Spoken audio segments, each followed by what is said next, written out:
Salut, c'est Mathias pour une nouvelle vidéo. Donc là, aujourd'hui, nous allons venir parler d'un des petits détails qui est très important dans les arts martiaux. Donc, c'est comment fermer son poing, comme tu l'as pu venir voir dans le titre. Donc, tout avant, je vais te balancer l'introduction. Donc, c'est parti, je te balance l'introduction à l'ancienne et on passe tout de suite à la vidéo après.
Alors, pour la façon de fermer les poings, donc, je vais enlever ma bague, ça va être plus simple. Alors, pour fermer les poings, donc c'est vrai qu'il y a beaucoup de façons de dire et de faire dans les différents styles d'arts martiaux. C'est vrai qu'en regardant, en étudiant aussi l'anatomie du corps et en comprenant pourquoi certaines façons de fermer le poing a été voilà. Donc je ne suis ni pour une façon ni pour l'autre, mais c'est la façon pour moi qui me semble confortable et je vais vous dire pourquoi moi elle me semble confortable. Et après je vais venir vous démontrer par des trucs tout simples pourquoi moi elle me semble logique. Alors il y a deux choses que je voulais dire. Donc il y a dans les films que l'acteur que j'aime beaucoup dans les films d'action, arts martiaux, même limite c'est un artiste martial qui a fait du karaté Kyokushinkai, du jujitsu et du taekwondo, je crois si je dis pas de bêtises, Michael Jai White. Donc, tout le monde connaît cet acteur, il a joué dans Blood and Bone, dans plein d'autres films que j'ai regardé, même encore hier soir je regardais des films de lui, c'est vraiment un truc, je vous ai dit comme j'ai changé de vie, que je suis tout seul maintenant, c'est un truc vraiment, je me suis torché à ces films, et encore même ce soir après la vidéo, je regarderai un de ses films parce que c'est vraiment très inspirant. Et il a pu faire une vidéo sur internet. J'ai bien sûr regardé la traduction en français parce que c'est quand même une vidéo reconnue. Donc les traductions dans certaines vidéos ne sont pas voilà, dans les clips banals ou qui sont pas trop connus. Il y aura une mauvaise traduction. Là c'est vraiment une traduction très carrée, très poussée. Et c'est vrai que c'est alors.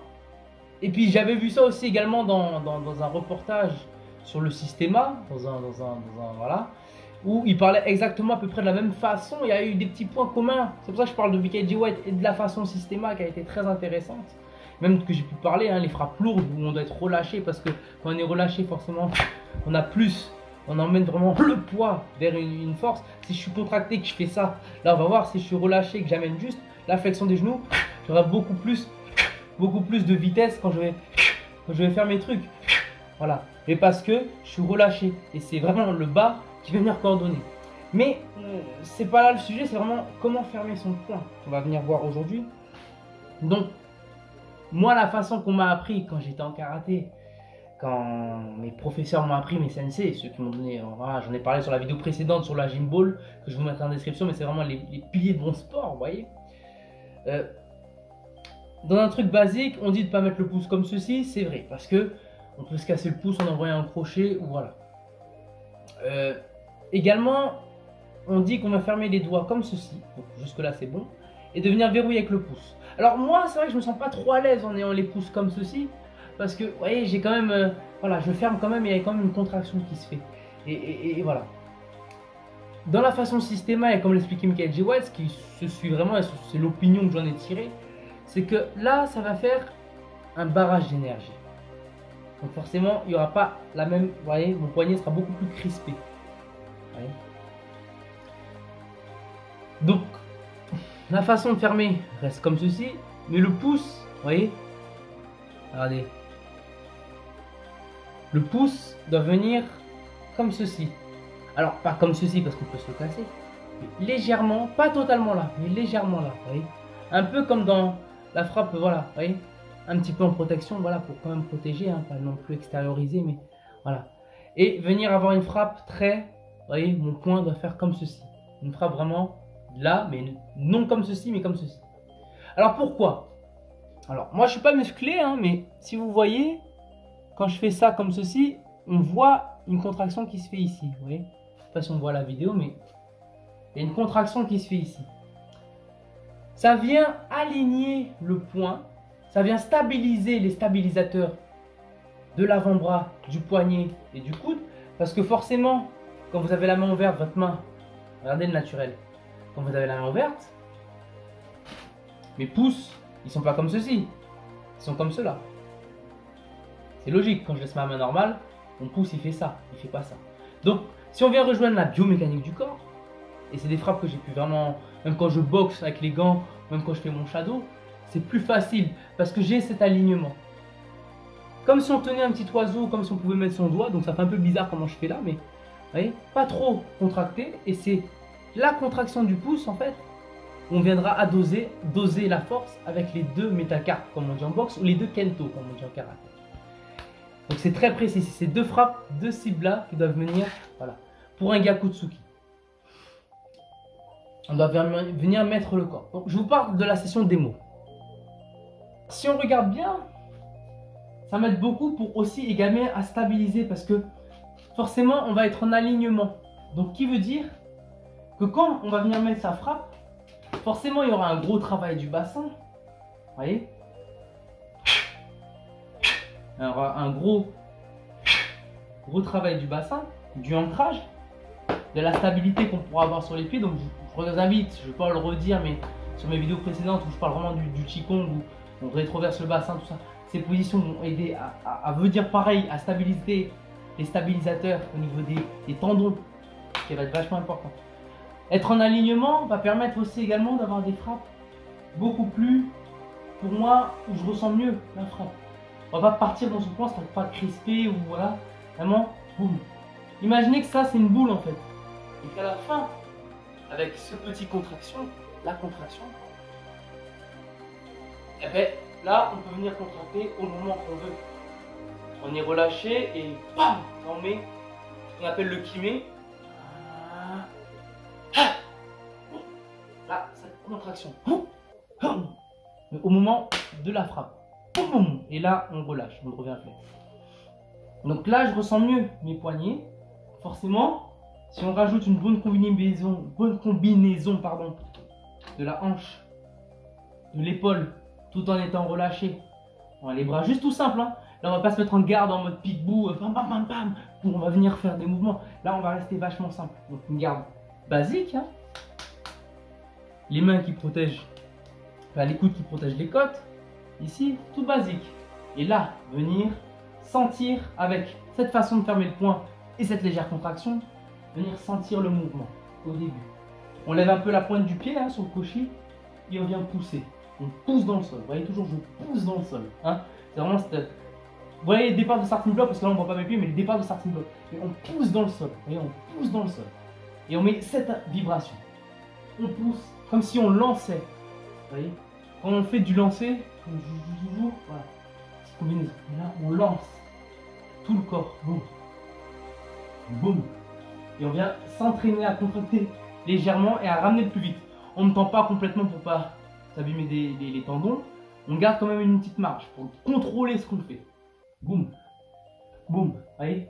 Et là, on va venir pousser. Et petit à petit, avec cette petite poussée, on va venir rajouter. Important de le ramener, hein, Gyakutsuki.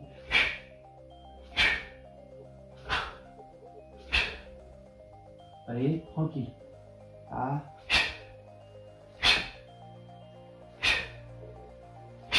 Contractez légèrement. Et là, je suis relâché. Moins d'impact.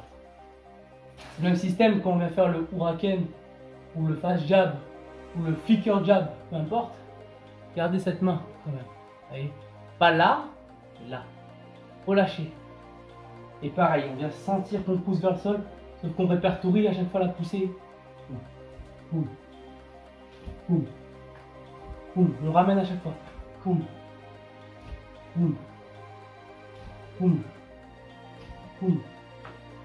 Boum. Et boum. Boum. Allez, à chaque fois. Boum. Boum. Allez, à chaque fois. Donc voilà, j'ai trouvé ça très intéressant, c'est la chose que je voulais vraiment vous confier. Donc voilà, le détail du point. Donc je répète, tac tac, hop, pas jusque là, hein, là ça coupe l'énergie, là. Pour garder l'alignement, vous voyez, l'alignement. Là, vous voyez, mon articulation elle part sur le côté, là elle est alignée avec le poignet. Vous voyez. Forcément, là ça va pas tendre le muscle sera plus flexible. Et forcément, il faudra être relâché, il faudra garder une marge, il faut garder le contrôle. Une frappe rapide, c'est pas une frappe où on va, et c'est ce que j'ai mis long, enfin ce que j'avais compris, mais c'est ce que je mettais pas en application. Il y a à comprendre et après faire. Le WS m'a permis de comprendre, de garder le contrôle de ce qu'on fait, de pas totalement déployer dans une frappe. Après, toujours garder, quand je frappe, il y a toujours une combinaison, bon, avec le temps, avec l'exercice de vagues que je fais aussi, donc ça m'aide à assouplir le dos, à assouplir les lombaires, les douleurs de dos, ça aide à assouplir la hanche, à sentir, c'est des travails légers, hein, mais c'est juste se concentrer en fait, c'est juste amener sa concentration, c'est comme quand vous vous concentrez sur un film, sur une musique, sur voilà, se concentrer juste sur ce qu'on fait, voilà. C'est très important pour après, petit à petit, à créer des automatismes avec son corps, pour justement, quand je frappe, à mettre mon dos. Parce que cet effet de vague que j'ai, eh ben, cet effet de vague, si vous voulez, il se répertorie dans ma frappe. Inconsciemment, en fait, enfin, visuellement, ça se voit pas. Quand on me voit faire comme ça se voit pas. Mais c'est ce qui va rajouter du plus. Je ne mets pas que mon bras, sinon je me flinguerais le bras à mettre trop de puissance dans le bras. La puissance vient quand même du sol et après se répertorie dans toutes mes articulations. Sur certaines vidéos à l'époque où j'avais un autre logiciel de montage où je pouvais afficher les petits trucs, chose que je vais retélécharger à l'avenir pour les prochains contenus, hein, ce serait très bien d'ailleurs. Mais c'est pour dire que on a les poignets, les coudes, les genoux, les chevilles, et la nuque, et le dos, parce qu'on en a 27 articulations dans le dos. Oui. Donc ce qui veut dire, dans la colonne vertébrale. Et après autour que des muscles, des fibres musculaires. Mais ce que je veux dire, c'est à chaque fois arriver à charger ces articulations, et à pas les tendre, à charger, à garder de la charge. Et quand chaque articulation, que ce soit le bassin, tout ça, les épaules, sont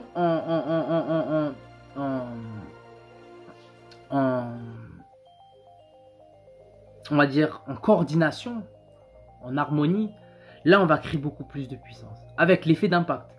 Ce qui est puissant, moi mon entraîneur, et ce que je disais, et c'est ce que j'aimais dans les films de Michael J. White aussi, ce que reprenait un peu mon entraîneur Sensei Branché à l'ancienne, vraiment. Quand on frappe quelque chose, enfin, quand on frappe, que ce soit dans un sac de frappe, que ce soit sur un exercice de frappe qu'on fait avec quelqu'un, ou voilà, ou même si, allez, on se fait, moi j'aime pas trop ça, même si, voilà, mais si on se fait agresser dans la rue, voilà, ou si on doit se battre, chose qui m'est déjà arrivé, ça m'est arrivé il y a pas très longtemps sur Bordeaux là, il y a un petit moment de ça, ben, d'où pourquoi je me suis foulé l'épaule, voilà, je vais vous dire la raison, c'est que je me suis battu alors en mettant un crochet à quelqu'un, si vous voulez, lui il a été sonné, donc voilà, un peu dans les vapes, et moi après, mon épaule, clac. Alors heureusement qu'il y avait un frangin à moi qui était à côté, qui me l'a remis, Et j'en ai eu pour un petit moment. Et même encore là ce matin, je me suis levé, j'ai eu des douleurs. Bon, ça c'est une anecdote, hein, mais voilà. Mais c'est pour dire que